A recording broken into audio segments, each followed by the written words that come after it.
Welcome to Samba Samba. Enjoy the video. You start with safety and verification. First, confirm the exact emergency bulb model and battery type so you match ratings. Next, cut mains power at the switch or breaker and wait about 30 seconds to let capacitors discharge. This prevents sparks. While power is off, open the fixture, use gloves and a screwdriver, and visually inspect the socket and wiring for corrosion. Once done, use a multimeter to confirm 0 volts before you touch contacts, and have the replacement bulb and tools at hand. You now install the emergency bulb and make the electrical connections. Gently fit the bulb into the socket, aligning pins or the base.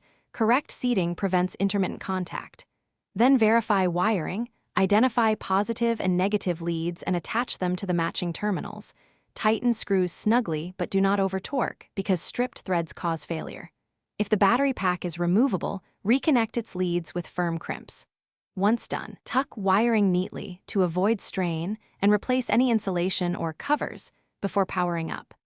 You finish by restoring mains power and verifying operation. Switch power back on and watch the charging indicator or LED for the first 5 minutes. Steady or pulsing light indicates normal charging. Next, simulate a power loss with the test switch or by briefly cutting mains. The bulb should illuminate from battery and remain lit for the rated backup time.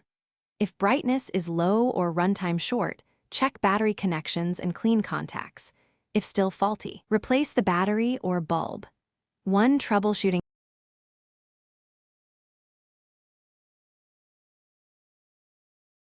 Thanks for watching. Consider subscribing if we helped you.